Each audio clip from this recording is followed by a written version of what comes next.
Hello and happy Friday. This is Cody the Coin Raptor, and I'm here to talk to you about Crypto Chart TA, starting with our Bitcoin charts. We can see that just recently we had this huge red candle show right here. We actually had a volume of about 367. We had some whales that probably came in here and sold.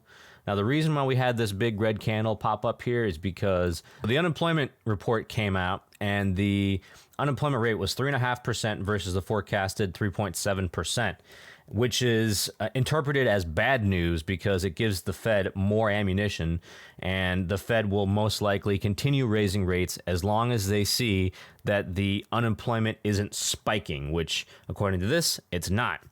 So as a result, we had a huge sell-off in the crypto markets and stocks. And right now, that's what we're seeing right now. This is that big red candle that we're seeing here, and I think that we're probably due for a short-term bounce. We can check the RSI, and right now it's at about 30. So this currently at the hourly, it's oversold. So I would imagine that we're probably going to get a very small bounce here. But I think that we're still going down from this point. So yesterday I talked about the fact that Bitcoin was unable to break out.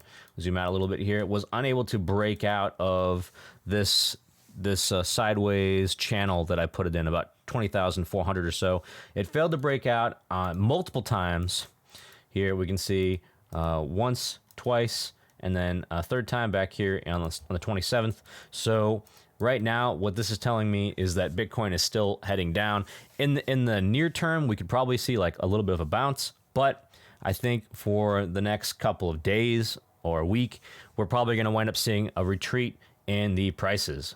Most likely, it's going to come back down here to about 19,100, and if that fails to hold, then we'll see another drop, about another $500 to about 18,600 or so.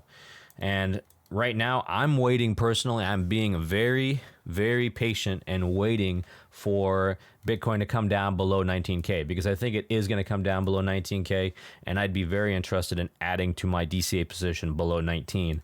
Now, this whole run up that we've seen in the last couple of days, I didn't believe in this run up one bit. And if we actually go ahead and check the fund rate, we can see here that it's starting to actually come back down again. So it peaked here on the 5th of October, and then from there it's kind of been in a downtrend here. And so what this funds rate is going to tell you is that the longs are still dominant.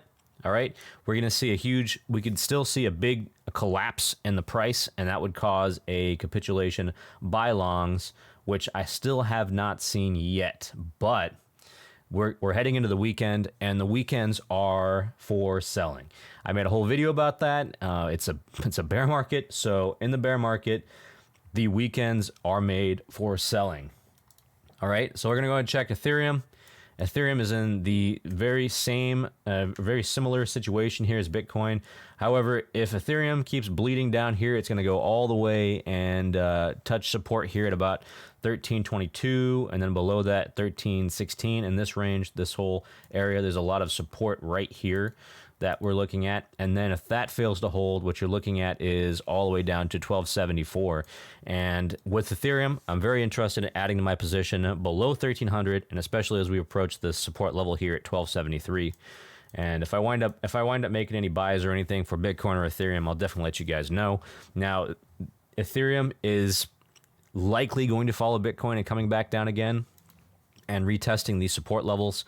And right now, Ethereum RSI is about 37 or so, so it's not nearly as oversold as Bitcoin is. So we might not see as much of a bounce for Ethereum that we saw for Bitcoin in the short term, in the very short term, within the next day or so. But overall, I think it's going to come back down again because the macroeconomic picture right now is starting to strangle crypto. And as much as I'm bullish on Bitcoin and Ethereum, I'm very interested in getting both of them below the current price that they're at right now. And I realize that that's going to be the case. We're going to wind up seeing both Bitcoin and Ethereum pull back further from this point because of the macro picture. And if the macro picture changes, I'm going to make a whole video about that. I'm going to talk about, what's changed the macro picture. But right now, unfortunately, the jobs report has come out and it's looking very bearish at the moment. So when that changes, when the Fed actually does wind up pivoting, that is going to be huge for the crypto market. That's going to be huge for stocks, and then that's going to change the game. All right. So we're going to also take a look at Binance as well. So with Binance, we can see here that yesterday, as I was putting my video together, we had these two red candles appear here, and the reason for that is because Binance had a hack. All right, they had a hack of their bridge, and they took the hackers took $570 million, and so that basically caused this little bit of a slide down here at this point. Now, I wasn't counting on the hackers to come in and hack this and drive the price lower, but I do think that the Binance price was going to be headed a little bit lower. And from what I've seen so far, if we zoom out, it's in this upward channel right now, but it's been testing the bottom edge of this upwards channel, and I expect that it would continue testing the bottom of this upwards channel here. And if it actually breaks through it, then that's a completely different story, and we'll have to talk about that. But I think that in the near term, it'll keep going up, and it'll keep following this channel here. But if that changes, if it breaks to the bottom, that would be a very bearish sign and not a very bullish sign. And if it does do that, then most likely it'll come back down here to support at 240.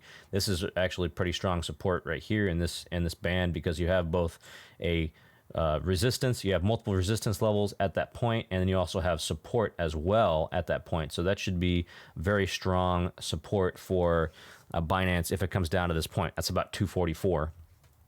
And I think that's entirely possible. But the trend right now is your friend, and the trend is still higher until it decides it's going to break through the bottom of this channel here. All right. So we're going to also take a look at the dollar index as well. Dollar index is having a good day. Not a big surprise there. It's still pushing higher and higher and higher, and there seems to absolutely not be any sort of resistance or anything in sight apart from that level I've talked about here at 120. And again, the reason why we talk about the dollar index is because the dollar index adds downward selling pressure to Bitcoin, because Bitcoin is a commodity, and a strong dollar tends to hurt all the commodities. All right. So that's all I've got for you guys today. If you like this content, let me know. Like, subscribe. Also, I'd greatly appreciate, a follow on Twitter. That'd be fantastic. But that being said, I'm Cody the Coin Raptor. Have a nice weekend.